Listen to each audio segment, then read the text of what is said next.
están, mis queridos hermanos en Cristo? Que Dios los bendiga grandemente. Me da mucha alegría compartir una enseñanza más con ustedes. Esta vez quisiera hablar un poquito acerca de la intercesión de los santos. Empezamos esta enseñanza en el nombre del Padre, del Hijo y del Espíritu Santo. Amén. Amado Padre Celestial, te damos las gracias, te alabamos y te bendecimos, te adoramos, te glorificamos por este día maravilloso, por este momento de gracia, Señor. Te pedimos en el nombre de Jesús que te dignes enviar tu Santo Espíritu con sabiduría, entendimiento, discernimiento, para poder entender, Señor, tu palabra, para hacerla bien en mi vida y darla a conocer a todos mis hermanos, Señor, quienes escucharán esta enseñanza. Ven, Espíritu Santo, ilumina mi mente, ilumina mi corazón, ilumina mi mirada interior, ilumina nuestra mirada interior. Ven, Espíritu Santo, que seas tú mismo hablando a través de mi boca.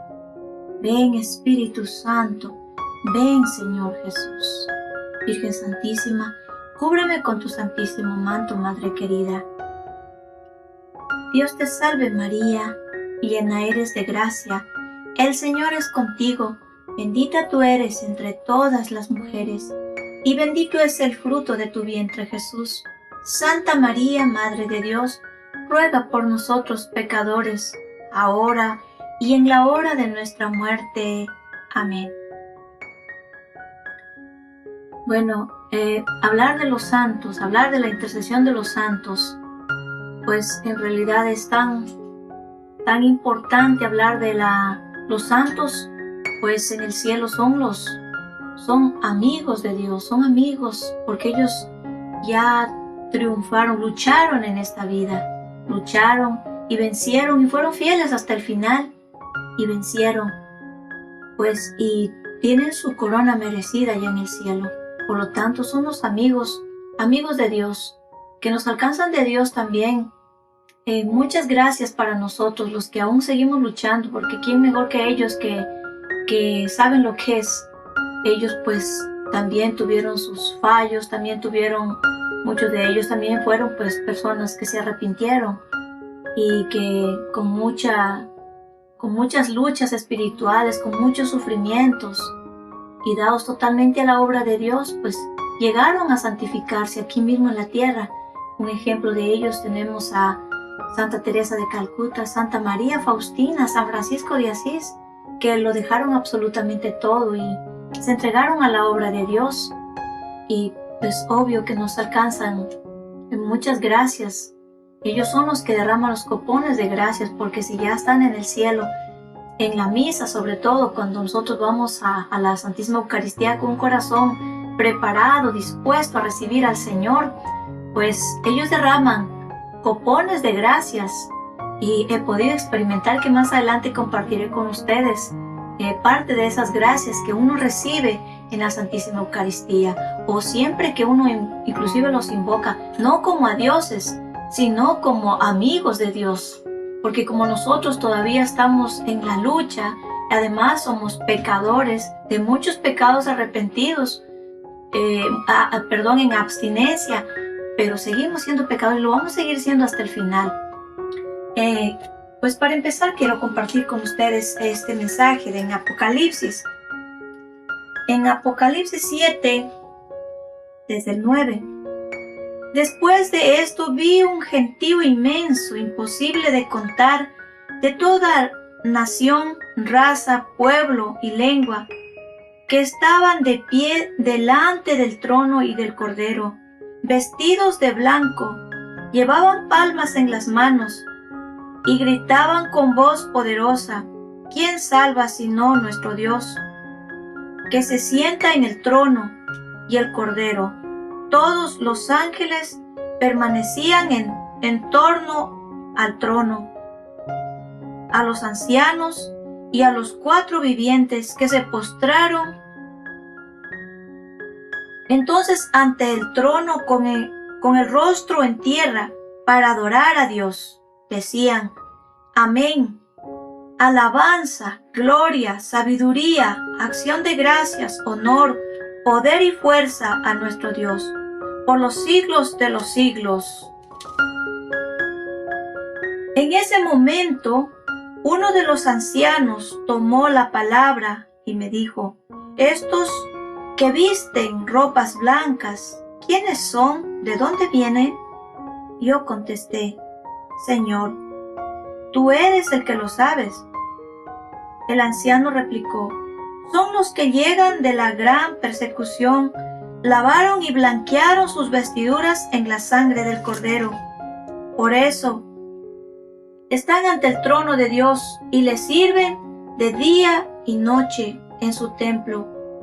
El que se sienta en el trono extenderá su tienda sobre ellos, y ya nunca más sufrirán ni hambre ni sed, ni se verán agobiados ni por el sol ni por ningún viento abrasador, porque el Cordero que está junto al trono será su pastor y los llevará a las fuentes de las aguas de la vida, y Dios enjugará sus mejillas. En el 8:3 al 4 dice: entonces vino otro ángel y se paró delante del altar de los perfumes con un incenciario de oro. Le dieron muchos perfumes para que los ofreciera con las oraciones de todos los santos en el altar de oro. Colocaron delante del trono y la nube de perfumes junto a las oraciones de los santos. Se elevó de las manos del ángel hasta la presencia de Dios. Palabra de Dios, te alabamos, Señor.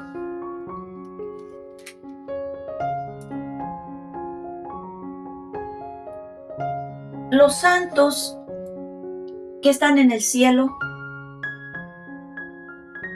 de hecho que los que van al purgatorio quizá todavía están lavando, están limpiándose ahí un poquitín o purificándose para pasar totalmente, o sea que al cielo no puede entrar. Dice la palabra de Dios también que al cielo no entrará nada manchado, o sea, sí o sí. Muchos de los que están en el cielo santos se santificaron en vida, o sea, eso quiere decir que repararon hasta el final todas las faltas que cometieron. Y fue una entrega total, dejaron vicios, dejaron el mundo, vivieron en el mundo, pero más no pertenecían ya al mundo, en el sentido de que ya fueron desprendidos, vivían en estado de gracia, muchos de los santos, entre ellos Santa María Faustina, San Francisco y así San Antonio de Padua. Vemos que ellos vivieron, San Antonio de Padua al menos murió, pues se recostó, dicen, y él mismo vio que venía una procesión, que venía la gente a ver, pues era él justamente, y cuando él se durmió y así se quedó, él durmió, o sea, se durmió en el Señor. Fue una muerte dulce para él, puesto que toda la vida, toda su vida, y cuando él muere, cuando van a los años a verlo, a él, a ver los restos de él, dice que encuentran su lengua intacta. ¿Por qué? Porque de su boca, pues me imagino que no salió malas palabras, no salió ofensas contra Dios. Él fue desde niño entregado a Dios. Entonces, esa es la vida de los santos. Esa es la vida de los santos. Y por lo tanto, por supuesto que con la gracia de Dios, una persona que recibe la gracia de conversión, todo mundo, toditos, los que hemos nacido y de manera muy especial los que hemos sido bautizados, estamos llamados a ser santos. Santos no quiere decir que vas a estar en una vida estática, sino al contrario.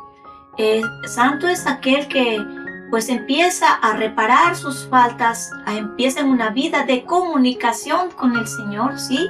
Empieza a hablar con Él, porque si Él es santo, al hablar con Él, al orar para Él, pues poquito a poquito también llevar una vida sacramental, ¿sí? Diariamente, orar, pues reparar, orar por los demás, llevar una vida entregada al Señor por los demás, amar a Dios en pocas palabras por sobre todas las cosas y amar al prójimo como a sí mismos. A eso es los que nos invita el Señor. O sea, esa es la vida que se empieza ya de santidad aquí. Quizá pues muchos no, a lo mejor no alcanzaremos quizá esa santidad total, pero al menos ya dejaremos buen purgatorio acá. Entonces a lo mejor nos tocará un poquito de purgatorio el purgatorio para luego ir para el cielo. Al menos yo personalmente digo, pues por la gracia y por la gracia de Dios, pues apunto al cielo, y siempre los invito a todos a apuntar al cielo. No voy a apuntar al purgatorio para quedarme pues ahí cruzada de brazos. No, tenemos que apuntar al cielo y esforzarnos cada día esforzarnos, porque nuestra conversión no es de un día, no son de dos. Nuestra conversión es desde que empieza hasta que uno muere. O sea, cuando muere, ahí es la última liberación que una persona tiene, ¿sí? Avanzar en la vida espiritual, sobre todo, es en la sanación interior. También tiene otro punto muy importantísimo para avanzar en la vida espiritual, para ir en el crecimiento espiritual, para santificarse poco a poco aquí en la tierra. Un corazón lleno de odio, un corazón que no perdona, un corazón que no se abre a la gracia, pues lamentablemente esas son las personas que se estancan, ¿verdad? Son las personas que se estancaron y se conforman con nada. Entonces, no, querida hermana, querido hermano, yo te invito a que empieces una vida de oración, busques un apóstol o le pidas al Señor cuál es tu misión, para que en Él seas fiel, ahí donde te llama, no andar de aquí para allá, no. Donde te llamó, ahí, qué gracia es tan grande cuando una persona recibe un llamado y te especifica a dónde le sirvas. ¿Sabes qué? Que aunque no hagas mucho, el Señor se complace ahí es donde tú te vas a santificar, ahí donde te llama. Quizá a lo mejor barriendo una iglesia, si tú lo haces con todo tu amor, con toda tu ternura digamos, de servidor, de servidora, son las grandezas las que te hacen grato a Dios, no. Son las cosas pequeñas hechas con amor, con todo el corazón, sobre todo en obediencia a Él, en obediencia y fidelidad donde el Señor te ha llamado, sea el apostolado que tengas, ya sea de las lecturas en la Biblia. Ahora, si te llaman, por ejemplo, para las lecturas, pues tendrás que ir bien presentado, tendrás que dar ejemplos, ¿sí? Si eres una persona que te da un puesto en algún sitio, tienes que ser, porque nosotros los que estamos al frente, debemos ser espejo para los demás, ejemplos, evangelizar, no solamente con palabras, sino también con el ejemplo, con la forma de vestir, de hablar, de ser. Ahora que si yo soy todo un ogro al frente de un grupo, o con puras quejas al frente, pues no estoy dando buen testimonio. Entonces la vida de santos, o para santificarse, ya vuelvo y repito, no es la cantidad, digamos, depende, o sea, porque Dios te da, puede hacer que tengas una misión solamente en tu familia, ¿sí? El orar, el atender a tu familia, el tener mucha paciencia, quizá hay muchas desavenencias en la familia, ahí, o atender a un enfermo, atender quizá a tu papá, a tu mamá, quizá tienes un hijo disabled en casa. Me refiero con algún problema que tenga el niño, o una persona inválida en casa, ¿sí? Una persona especial, llamémosle así, porque es un Cristo en casa. Cuando hay una persona, digamos, con algún problema que tenga en su cuerpo, en su mente, lo que sea, pues es un Cristo en casa. Y cuando la persona no sabe, se llena a veces de impaciencia, y muchas de las veces hasta los tratan mal, ¿no? Pero cuando tú empiezas a atender a ese enfermo como al mismo Jesucristo, pues ahí te estás santificando. Y tú puedes acudir a los sacramentos y ahí pedir al Señor que te sane, que te siga liberando, que te sane tu corazón, que sane sobre todo, que te enseñe a perdonar, que te dé la gracia de poder pedir perdón y poder perdonar. Esa es la vida de santidad que se empieza, lo poco que yo he aprendido. Y deseo compartir con ustedes la experiencia que he tenido muy maravillosa en el ministerio de sanación, o mejor dicho, de intercesión, que es un poco lo más fuerte, como siempre lo he dicho en el testimonio, que de intercesión y de reparación, pues requiere de una preparación. A ver, no de preparación de grandes libros, sí ayuda a los libros, por sobre todo la Biblia, ¿no? La vida de santos ayuda muchísimo porque ellos fueron intercesores y reparadores. Aquí, la primera reparadora e intercesora, la Virgen Santísima. Entonces, ella nos viene con la gracia a ayudarnos para que sigamos avanzando en este camino que el Señor a lo largo de estos años que me ha venido preparando. Las primeras personas, a ver, primero yo no lo sé quién es. Se me aparecen en sueños, porque yo nunca los vi ni siquiera en visiones, no en sueños, solo en sueños. Es a un joven y a una señorita, una chica. Él es vestido totalmente, un joven demasiado humildad. A través de él y con tanta sencillez y humildad me iba enseñando lo que tenía que hacer, que decir, ¿no? La primera vez que recuerdo que este joven se me apareció fue cuando íbamos a empezar el grupo de jóvenes, hace muchísimos años atrás. Que recuerdo que yo vi todo unos prados, o como le digo, un terreno, llamémoslo así para que lo comprendan. Un terreno era todo amarillo, era como plantas pero de color amarillo, todo el fruto era amarillo. Y él lo único que me dijo que no debía todavía tomar de aquel fruto o algo así, ¿no? No recuerdo las palabras exactas que me dijo, pero ya me estaba indicando que el fruto iba a ser en abundancia, ¿sí? Esa fue una vez que se me presentó él. La otra vez que a él lo veo era cuando justamente un familiar perdió todos sus papeles. Y yo pues caí un poquito en la desesperación, ¿sí? Entonces yo lo primero cuando me enteré de eso, que había perdido, era un chico nomás, perdió los papeles. Entonces yo lo que le dije fue al Señor, porque ya digo, caí un poco en la desconfianza, si se quiere, en el miedo. Entonces, porque los papeles se pierden, pues pueda que coja otra persona y los falsifique. Entonces lo primero que le dije fueron estas palabras. Le dije, Señor, haz que asome en tal sitio, porque para ti no hay nada imposible, Señor. Haz que asome toda la mochila con esos papeles en tal sitio, ¿sí? En un sitio latino. Y dicho y hecho, pero claro, yo pues ya falté a Dios, ya ofendí a Dios con mi desconfianza. Y me acuerdo que por la noche, que también por ahí creo que ya lo participé, ya lo conté, que lo dije yo cuando yo vi un pozo de agua viva, sí, que salía el agua, pero así a borbotones salía el agua. Y de esa agua que salía ahí, sin haber otro lugar que había agua, solo en ese lugar, sí había como un pocito y salía agua, un agua cristalina, y se formaba un riachuelo. Entonces cuando yo me saqué los pies y me lavé los pies ahí, los zapatos, y me lavé los pies. Cuando yo me estoy lavando los pies en esa agua cristalina, aquel joven me dijo, no ensucies el agua porque hay otra gente que toma de esa agua. Y ahí entendí y escuchaba, de hecho que escuchaba voces de otras personas que habían más abajo. Y cuando yo me desperté de aquel sueño que era totalmente real, de inmediato yo entendí que el agua significaba el Espíritu Santo. Eso era lo que me hacía entender el Señor, que mi corazón era como un pozo de agua que daba de beber a mucha gente.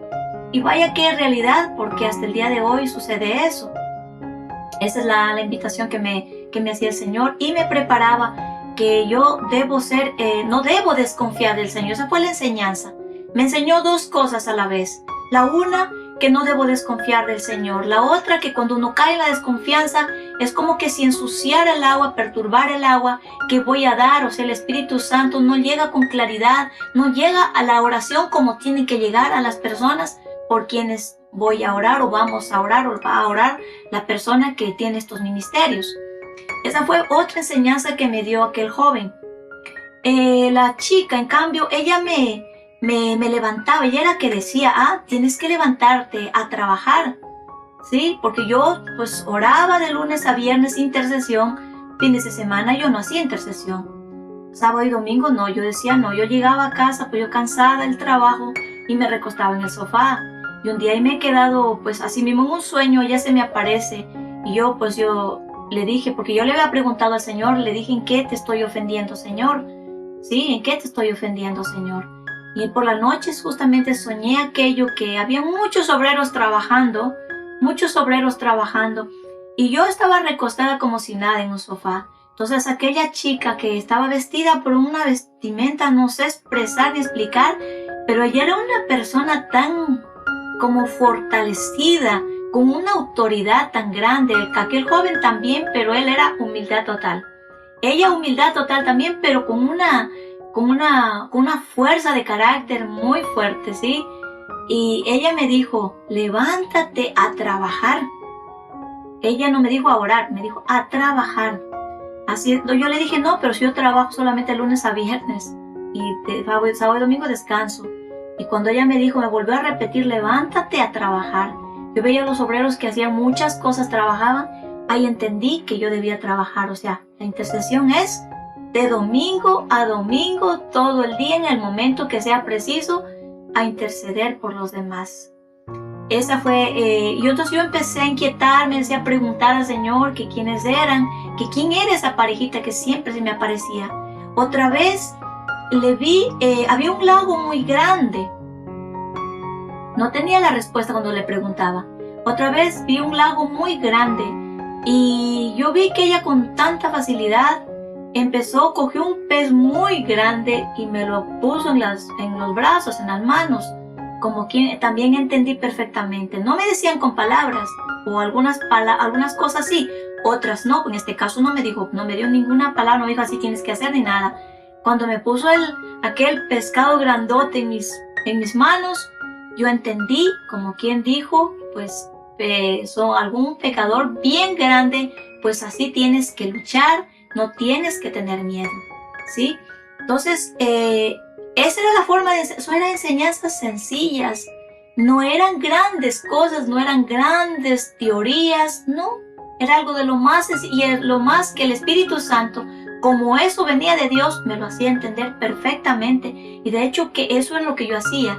A mí se me decía y yo empezaba a trabajar y todo me iba bien porque se me enseñaba. Entonces, y se me enseñaba con tanta sencillez. Y cuando yo empecé a preguntar que quiénes son, pues cuando ya se me dio a saber quiénes eran, nunca más, o otra vez más creo que le vi, ya no volví a saber mucho de ellos ya.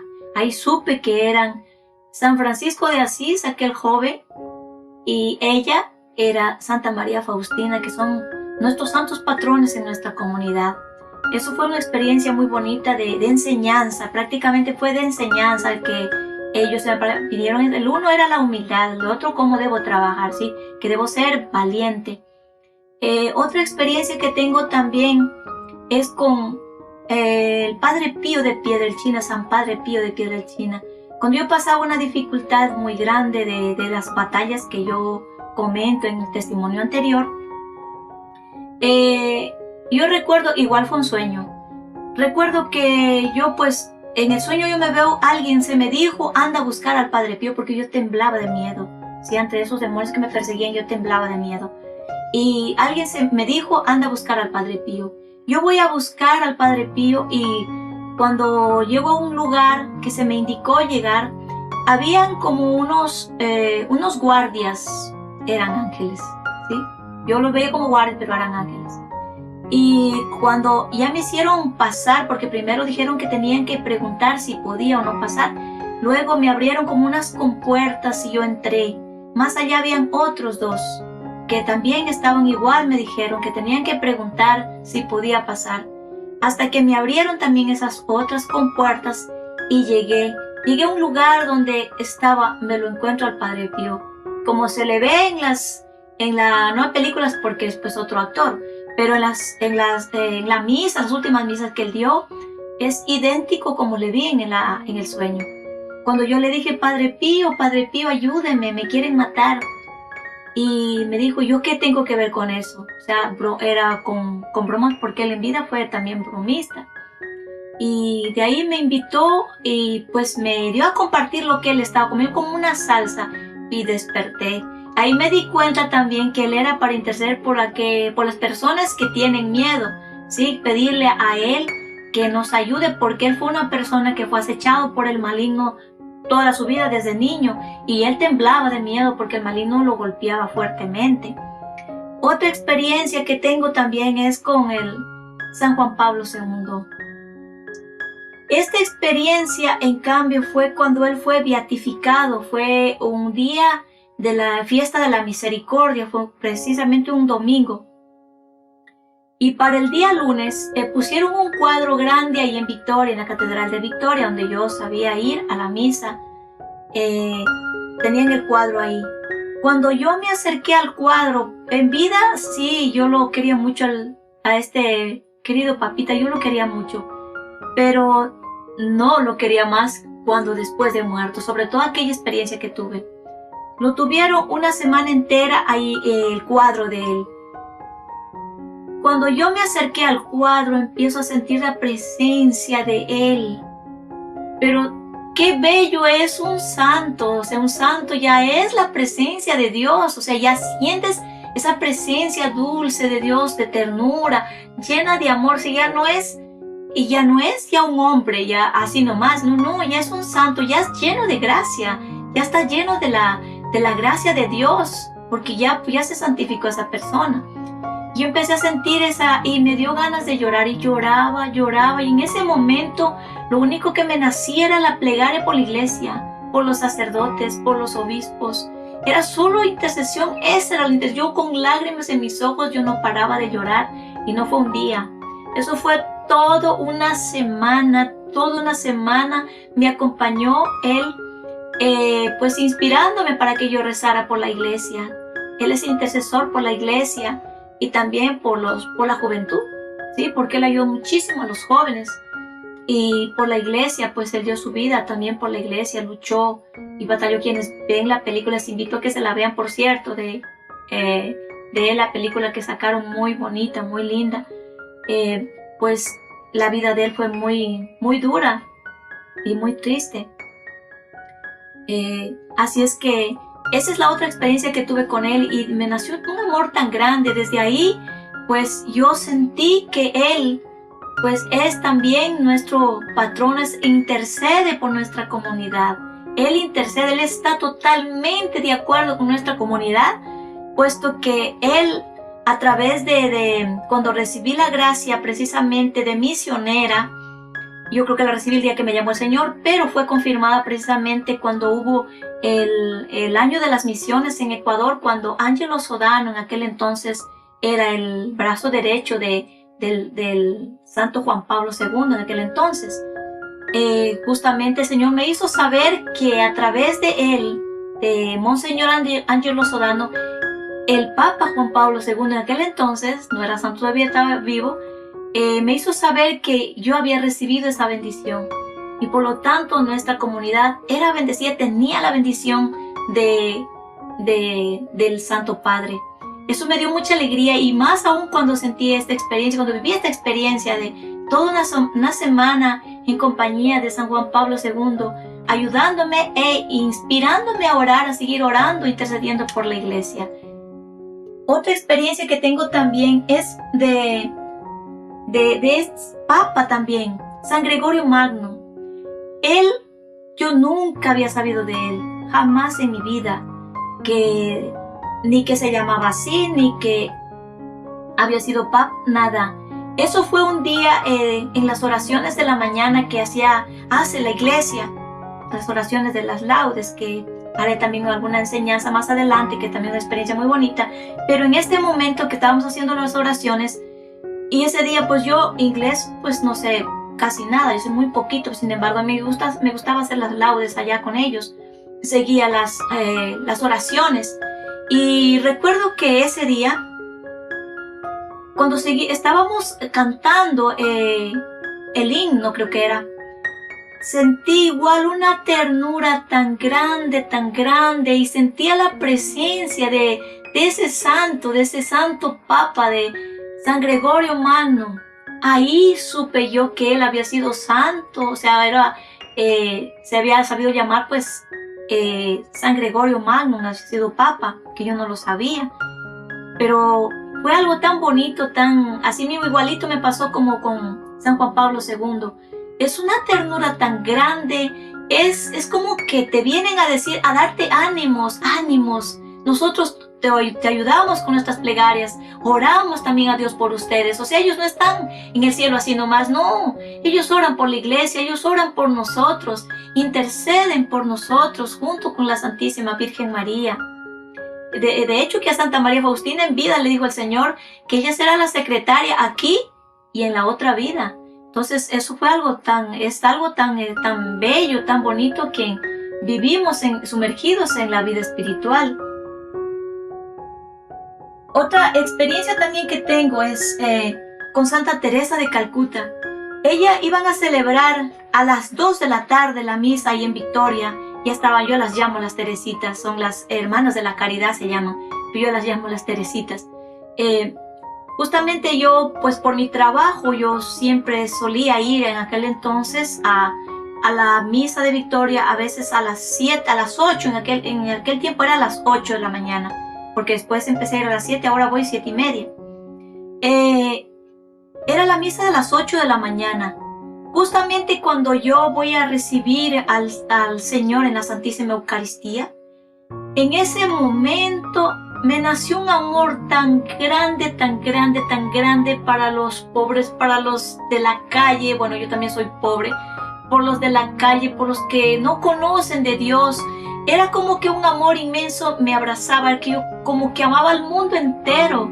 Era una caridad tan inmensa que yo sentía ganas de servirlo, y yo no sabía qué hacer, cómo hacer, pero yo lloraba, me le acerqué a una de ellas y yo le dije que orara por mí, porque pues yo no le pude explicar ni expresarme lo que sentía, porque yo solo lo que sentía era ternura, sentía caridad inmensa, una santa caridad sentía. Y ahí supe que era una gracia de Santa Teresa de Calcuta, que justamente, como yo decía al comienzo, ellos son los que derraman los copones, como dice Gloria Polo, que cuenta su testimonio, que yo no lo digo porque ella lo dijo, yo lo digo porque yo lo he vivido. Y lo vivo siempre, cuando uno se llena de ternura después de recibir al Señor. Esas son gracias que, aparte de la Santísima Virgen que intercede por nosotros, dice que ellos son los santos, que ellos derraman copones, y cuando la gente va sin preparación a la Santísima Eucaristía, no ora antes de ir, no se prepara, va con un corazón cerrado, dice que todas esas gracias que derraman ellos, copones de gracias, dice que todo eso cae al piso, y la persona que está preparada, que va con su corazón abierto, dispuesto a recibir al Señor bien, con mucho fervor y devoción, dice que pues son las personas que reciben esa gracia. Pues no seré yo la mejor, ni seré santa, ni cosa por el estilo, no, pero pues hace muchos años yo vivo la misa todos los santos días de Dios por gracia de Dios, ¿sí? Es una gracia, porque yo no puedo decir que, porque todos los días dice yo, tomo la decisión de irme todos los días a misa, ¿sí? Pero lo está haciendo en realidad porque con devoción se está preparando antes de ir a misa, o va porque sí. Entonces todo eso requiere. ¿Por qué digo que fue una gracia? Porque precisamente para mí, pues ahí donde pues hago mucha intercesión. Esto, queridos hermanos, la vida de santos es la vida, de verdad es una vida muy, muy bella. De hecho, que cuando igual el Señor apenas me llamó, lo que me nace es escuchar, es saber la vida de santos. Es por eso, porque cuando una persona empieza a sumergirse en la vida de los santos, pues ellos, como ya lucharon, ya la ganaron, pues ya están en el cielo. Entonces la gracia que quedó en ellos, y las reliquias precisamente es eso, ¿no? Que esas, lo que tengan, ya sea un pedacito de tela, de que aquel que se lo pusieron los santos, porque fueron llenos del Espíritu Santo. Vemos cómo San Pablo dice que cogía los pañuelos y ponían, y en vida, ponían a los endemoniados y se liberaban, ponían a los enfermos y se curaban. ¿Por qué? Porque ahí estaba la gracia, porque ahí estaba el Espíritu Santo. Es así, esa es la vida de los santos. Ellos vivieron llenos del Espíritu Santo toda su vida, desde que los llamaron, o algunos de ellos pues desde que nacieron, que fueron santos, ¿no? Eso nomás quería compartirles, queridos hermanos, para la honra y la gloria de Dios. Gracias te damos, Padre Santo, por este momento. Gracias, Señor bendito. Gracias por todos los santos, los que ya son santos, los que están en camino a santificarse, todos aquellos que has dado la gracia de conversión, aquellos que les has dado un apostolado, Señor, concédales también la gracia de ser fieles ahí, Señor, donde tú los has llamado, porque ahí los vas a limpiar, porque ahí los vas a purificar, Señor, porque los vas a santificar, Señor, en lo grande o en lo poco, Señor, porque más que grandezas en desobediencia, es algo pequeño en obediencia a ti, que es lo que más te agrada, Señor. Gracias te damos, bendito Dios Todopoderoso y Eterno. Gracias, mi amadísimo Jesús. Gracias, Señor Jesús. Gracias te damos también, Virgen Santísima, porque tú principalmente eres la llena de gracia, la que nos alcanzas tantas gracias para avanzar en estos caminos a la santidad. Nos cubrimos con la sangre de nuestro Señor Jesucristo, en el nombre del Padre, del Hijo y del Espíritu Santo. Amén.